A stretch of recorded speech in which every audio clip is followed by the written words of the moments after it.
اس کے بعد پاکستان سے ریلیشنز کو قائم کرنے کے لیے اسرائیل کے پہلے پی ایم ڈیوڈ بین گورین نے محمد علی جناح سے رابطہ کیا۔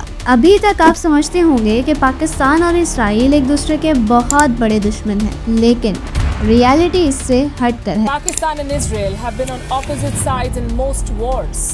But that doesn't mean they do not engage. Quite the contrary, in fact. Pakistan and Israel have a long history of engagement. As usual یہ ویڈیو سامنے آنے پر پاکستانی گورنمنٹ یہ دعویٰ کرتی ہے کہ اس میں گورنمنٹ انوالو نہیں ہے اور نہ ہی اس کام کے ٹرانزیکشنز میں کسی آفیشیل بینکنگ کا ہاتھ ہے، اور اس ڈیلیگیشن کو خود اسرائیلی پریزیڈنٹ اسحاق ہرزوگ نے کنفرم بھی کیا ہے۔ Showed me the great change. I received a delegation of Pakistani expats who live in the United States, but they are proud Pakistanis, together with other members of other countries in their region.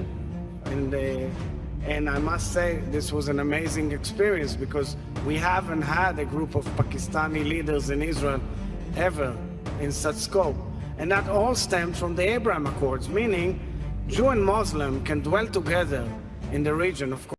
Pakistan ان 29 ملکوں میں شامل ہے جنہوں نے ابھی تک اسرائیل کو recognise نہیں کیا۔ کو بتائیں پاکستان کی اسرائیل پالیسی میں کوئی تبدیلی نہیں آئی۔ Salim Manviwala said that Pakistan should look out for itself and not stop dialogue or trade with any other country. These comments were made with regards to forming diplomatic ties with Israel. کیا آپ کو پتہ ہے کہ پاکستان اور اسرائیل میں ایک چیز کامن ہے کہ یہ دونوں ہی کنٹریز اپنے ریلیجن کے مطابق آزادی سے زندگی گزارنے کے لیے آزاد ہوئی ہیں، لیکن اس کے باوجود بھی یہ دونوں کنٹریز ایک دوسرے کو ایکسیپٹ نہیں کرتے۔ ابھی تک آپ سمجھتے ہوں گے کہ پاکستان اور اسرائیل ایک دوسرے کے بہت بڑے دشمن ہیں، لیکن ریالٹی اس سے ہٹ کر ہے۔ Pakistan, we can tell you, is part of the club of 28 countries that do not recognize Israel. Even its passport not valid for travel to Israel. Pakistan and Israel have been on opposite sides in most wars. But that doesn't mean they do not engage. Quite the contrary, in fact. Pakistan and Israel have a long history of engagement.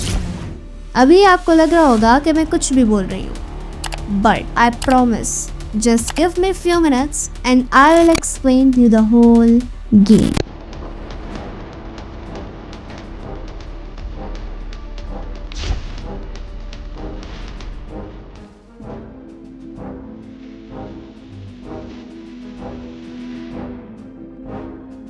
سال تھا 1947 جب you N کی meeting میں پاکستان نے United nation partition plan کے خلاف vote کیا تھا، اور یہ بات صاف صاف کہی تھی کہ اسرائیل کو ہم تب تک ریکگنائز نہیں کریں گے جب تک اسرائیل اور پیلسٹائن ایک الگ الگ اسٹیٹ نہیں بن جاتے۔ اس کے بعد پاکستان سے ریلیشنز کو قائم کرنے کے لیے اسرائیل کے پہلے پی ایم ڈیوڈ بین گورین نے محمد علی جناح سے رابطہ کیا، بٹ پاکستان کی طرف سے کوئی خاص رسپانس نہیں ملا۔ سال 1949 تک اسرائیل کی سرکار یہ خیال کرتی تھی کہ پاکستان کے سب سے اہم شہر کراچی میں وہ اسرائیلی لیگیشن قائم کر سکتی ہے، لیکن 1950 میں پاکستان کے اس جواب نے اسرائیل کی تمام امیدوں پر پانی پھیر دیا۔ ہوا کچھ یوں کہ جب لندن میں پیلسٹائنین ڈپلومیٹس اور کچھ جوئش آرگنائزیشنز کا کانٹیکٹ ہوا تو پاکستان سے کہا گیا کہ وہ کچھ افغان جوئش کو اپنے روٹ سے گزرنے کی اجازت دے دے، بٹ پاکستان نے اس بات سے انکار کر کے اسرائیل کی تمام امیدوں پر پانی پھیر دیا۔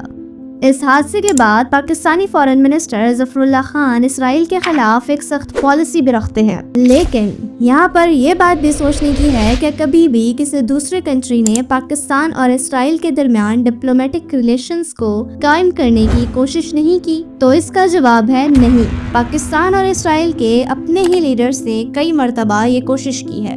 تو یہاں پر سب سے پہلے لیڈر ہیں فارمر پاکستانی پریزیڈنٹ پرویز مشرف۔ پرویز مشرف پہلے ایسے شخص ہیں جنہوں نے اسرائیلی امریکن ہیریٹس ڈینا ہارمن کو انٹرویو دیا، اور اس انٹرویو میں انہوں نے یہ بات صاف صاف بتائی کہ پاکستان اسرائیل کو کھلے دل سے قبول کرے گا اور ریلیشنز کے لیے آگے بھی بڑھے گا جیسے ہی اسرائیلی پیلسٹائنین کانفلکٹ اینڈ ہوگا۔ اس کے بعد 2016 میں پاکستانی اسکالر رائٹر ملک شاہ رخ نے ایک گروپ کمپین چلائی اور اس گروپ کمپین کا مقصد پاکستان اور اسرائیل کے درمیان ریلیشنز کو قائم کرنا تھا۔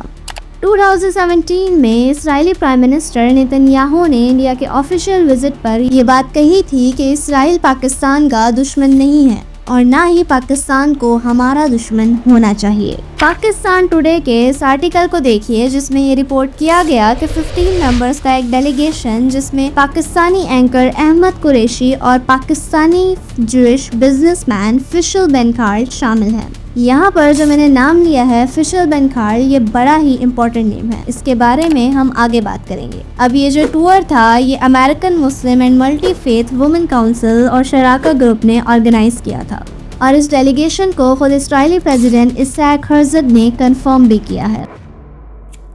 Showed me the great change. I received a delegation of Pakistani expats who live in the United States, but they are proud Pakistanis, together with other members of other countries in their region. And I must say this was an amazing experience because we haven't had a group of Pakistani leaders in Israel ever in such scope. And that all stemmed from the Abraham Accords, meaning Jew and Muslim can dwell together in the region, of course. لیکن یہاں پر سب سے بڑا سوال یہ ہے کہ Pakistani leaders کی طرف سے اتنی اسٹرانگ سپورٹ ہونے کے باوجود بھی پاکستان اسرائیل کو آخر کیوں ایکسیپٹ نہیں کرتا؟ تو اس کا جواب ہے فلسطین اور کشمیر۔ جیسا کہ میں نے ویڈیو کی شروعات میں ہی بتایا کہ پاکستان نے یونائٹڈ نیشن پارٹیشن پلان کے خلاف ووٹ کیا تھا، تو آخر اب پاکستان کیسے اسرائیل کو ایکسیپٹ کر سکتا ہے؟ اور اگر پاکستان ایسا کرتا بھی ہے تو یہاں پر سب سے بڑا مسئلہ کشمیر بنے گا، کیونکہ کشمیر کے لوگ پاکستان کو اپنا سب سے بڑا ہمدرد مانتے ہیں، اور اگر پاکستان اسرائیل کو ایکسیپٹ کر لے گا تو کشمیر کی نظر میں پاکستان کی کوئی اہمیت نہیں ہوگی۔ لیکن کیا ہو اگر میں آپ سے کہوں کہ پاکستان اور اسرائیل کے درمیان کوئی فارمل ڈپلومیٹک ریلیشنز نہیں ہیں، لیکن ٹریڈنگ ریلیشنز ہیں؟ جی ہاں، 2023 میں ایک ویڈیو سامنے آیا جس میں Pakistani Jewish businessman Fishel Benkhald نے یہ دکھایا کہ آخر کس طرح انہوں نے پاکستان کا کچھ سامان جیسے کہ ڈرائی فروٹس، اسپائسز اور ڈیٹس وغیرہ UAE کے ذریعے اسرائیل بھیجے ہیں، اور پھر کس طرح یہ سامان یروشلم کی مارکیٹس میں بیچا گیا۔ ایز یوزول یہ ویڈیو سامنے آنے پر پاکستانی گورنمنٹ یہ دعویٰ کرتی ہے کہ اس میں گورنمنٹ انوالو نہیں ہے اور نہ ہی اس کام کی ٹرانزیکشنز میں کسی آفیشیل بینکنگ کا ہاتھ ہے۔ فیصل بن کھال ایک پرائیویٹ بزنس مین ہے اور انہوں نے یہ سارا کام پرائیویٹلی کیا ہے۔ سامان آج بھی UAE کے ذریعے پاکستان سے اسرائیل اور اسرائیل سے پاکستان پہنچایا جاتا ہے۔